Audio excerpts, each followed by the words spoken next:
Alright, so this is a suggestion via Patreon. The name of the video is Tupac Talks Donald Trump and Greed in America in 1992. Alright, listen, if you guys are new here, please like and subscribe. The more that you like this content, the more that I know that you use specifically. Would like to see more of this specific type of content, okay? Let's go ahead and just jump into this immediately. This world is such a, and when I say this world, I mean it. I don't mean in an ideal sense. I mean in every day, every little thing you do. It's such a, gimme, gimme, gimme. Everybody back off. You know, everybody's like, you taught that from school. He's definitely super animated, guys. Everywhere, big business. You want to be successful, you want to be like Trump, gimme, gimme, gimme, push, push, push, push, step, step, step, crush, crush, crush. That's how. Yeah, we live in a capitalist society. The concept of you being rich for the sole purpose of everyone else being poor. This is generally why I don't, like, for example, I would not start a business that is that model overall, right?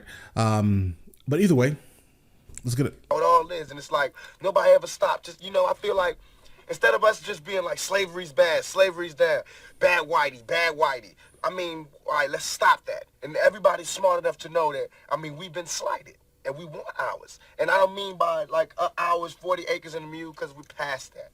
But we. This is why I generally don't involve myself in the concept of reparations. Yes, does America owe the descendants of slaves reparations? Were they told they were going to get something but never got it? Absolutely. Absolutely, right? But we are to the point where the conversation is just going nowhere. It will go nowhere. So it's time to basically, for the most part, move on from that. I will not engage in reparation conversations, guys. So, all right. All right, let's stop that. And everybody's smart enough to know that, I mean, we've been slighted, and we want ours. And I don't mean by, like, ours, 40 acres and a mule, because we're past that. But we need help. I mean, for us to be on our own 2 feet, us meaning youth, or us meaning black people, whatever you want to take it for us to be on our own 2 feet, we do need help. Because we have been here, we have been a good friend. If you want to make it a relationship type thing, we have been. The thing about it is that I guess my stance is overall is going to be really weird, right? To the masses in a sense. But like, I think we have, for the most part, everything we need, right? Yeah, there are some like relics of let's say Jim Crow still moving around within some of the systems, right?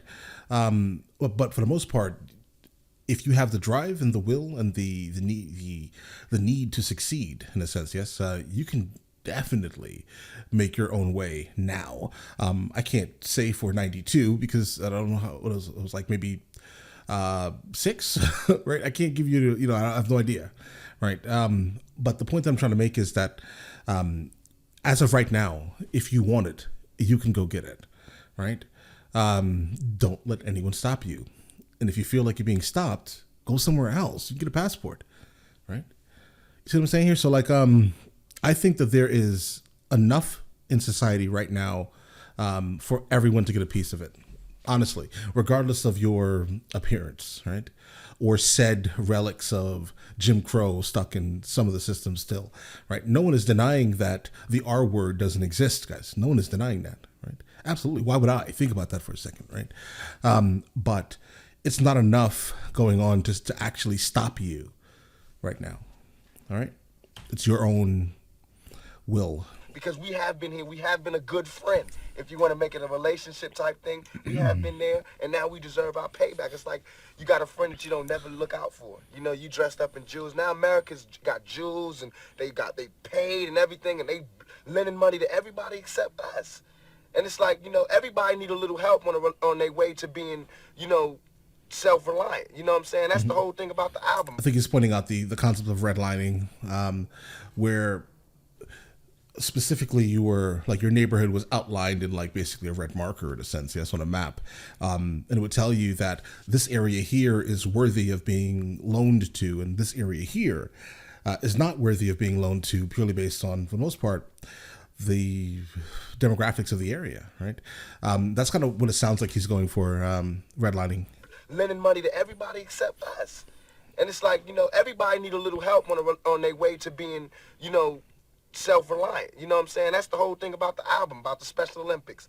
Everybody need a little something to be independent. No independent person just grew up and was born independent. You're correct. You worked and you learned teamwork and you learned cooperation and unity and struggle, and then you became independent. Absolutely. And we have to teach that and instill that. And why is it that they want to do that I mean, if this is truly a melting pot in the country where we care about and Lady Liberty got a hand like this, she really loves us, then we really need to be like that. And it needs to be the black kids. If there's a white person who got money, then he need to help them. He need to help black kids, Mexican kids, Korean kids, whatever. But it need to be real. And it need to be before we all die and then you say, oh, I made a mistake. We should have gave them some money. We really should have helped these folks. It's going to be too late. You know what I'm saying? He's definitely an idealist, guys. And then that's when you got to pay your own karma.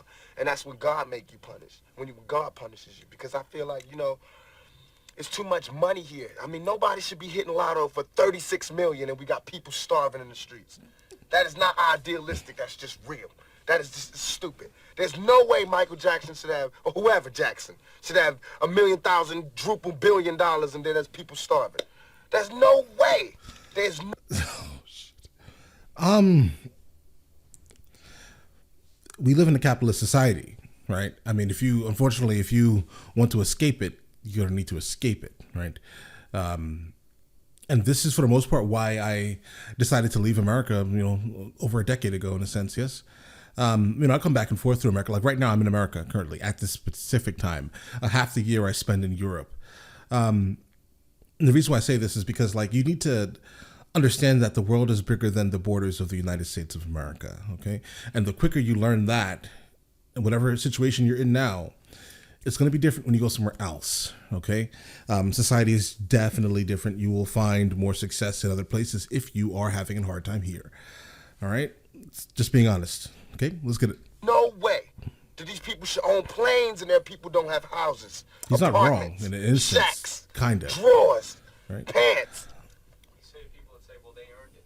Now you go out and you're earning it. Yep. If they earned it, then I think that's good.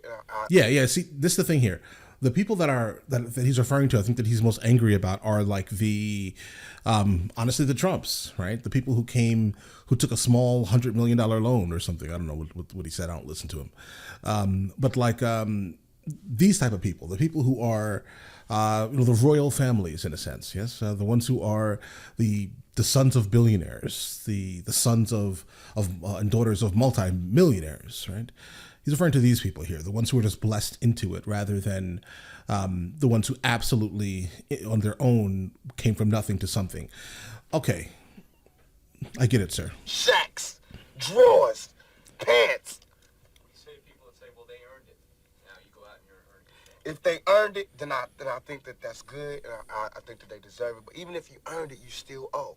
Because look at me, I don't have that mega money, but I feel guilty walking by somebody. I got to give them some mail. And if I know I got $3,000 in my pocket, I feel like it's wrong to give that person a quarter. I'm going to be honest. I'm not one of these people who film every type of thing that I do, but like the amount of money I give to people on the street are crazy. It's absolutely crazy.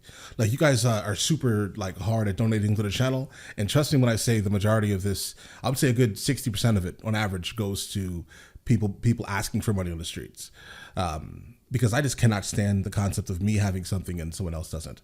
That may sound absolutely ridiculous, right? I don't live lavishly, right? But for the most part, I definitely try to help as many people as humanly possible. I think I gave somebody like $600 the other day, guys, right? It was a family on the street. They were asking for money. And so like, so yeah, that's just the point, guys, right? I try to, me personally, but that's me. I'm not telling you need to do that, right? But me personally, I just, I will always give people money if they need it, specifically. I think that they deserve it. But even if you earned it, you still owe. Because look at me, I don't have that mega money, but I feel guilty walking by somebody. I got to give them some mail. And if I know I got $3,000 in my pocket, I feel like it's wrong to give that person a quarter or $1. It's wrong. Only you know what you got in your pocket. Right. And that's wrong. No matter what they do, if they take it and drink it, they take it and drink it. Right. But, I mean, you got. You understand? And we all know how hard it is, and it's not about if you good or you bad. So since it's not about if you good or you bad, we know that because he don't got don't mean he was bad. Exactly. Or don't mean he's a criminal, or don't mean he's crazy, or a drug addict, or none of that. It just means he don't got. And ain't it bad that you got 30? I mean, can you imagine somebody having $32 million? $32 million. Oh, he would go crazy right now because I think, 32 million is not too hard to come by. I mean, it's hard. Listen, it's definitely hard to come by. but it's not as hard to come by as it was in 1992, guys. And this person has nothing. Yeah, and you absolutely. can sleep. You can still go to the movies about. I mean, and then these are the type of people that get humanitarian awards, millionaires. How can they be humanitarians? By the fact that they millionaires and there's so many poor people shows how unhumane they are. You know what I'm saying? And that bugs me. Not saying that when I'm never gonna be rich and I'm never, you know what I'm saying? But I'm saying it's a struggle, and I think everybody deserves. And I think there's a way to pay these people. I think there is a way. It just takes to be revolutionary, and it takes to do something out of the ordinary. You know what I'm saying? Like, I think that if we just said, okay, I got an idea. No more porno buildings. You know what I'm saying? Let's build houses. Or What happened? No more polo games. Let's build. That was such a random thing. Also, hold on.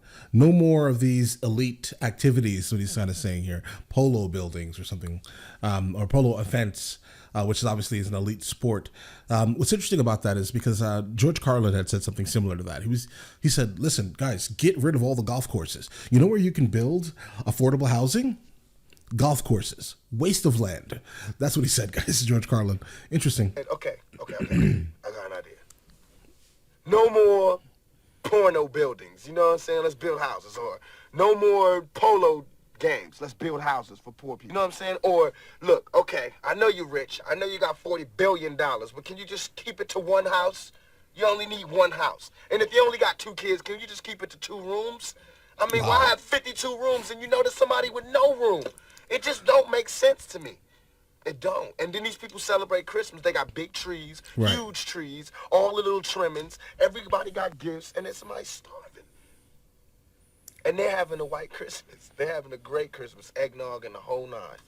That's not fair to me. Okay, yeah, he's definitely like actually kind of getting to know who he is as a person through this interview itself, right? He's definitely an idealist. Nothing's wrong with it. He's a dreamer, right? But unfortunately, the American world, right? The United States of American world does not subscribe for the masses. They do not subscribe to what he's saying. It's respectable. It's definitely commendable. The concept of taking care of your fellow man, right? I love the concept of it. But again, unfortunately, you're in a society of people who absolutely, on average, right? I'm sure there are more people nowadays who, no, not really, guys. Because I mean, I think the most recent, like all the recent elections, pretty much dictate that that's not a thing. They don't know. America does not, for the most part, care about its fellow man. America is a place, without a doubt, that is more so about rugged individualism. Absolutely. It is you. It is the people around you that are related to you by blood, and that is it. There's the sense of community is not something that I would attribute to America specifically, right? But all right, listen. Let me know in the comments of the next one of these from him that I should be checking out, and I will get into that as soon as I possibly can. All right. Listen, you guys all have an amazing day. Enjoy it thoroughly. All right.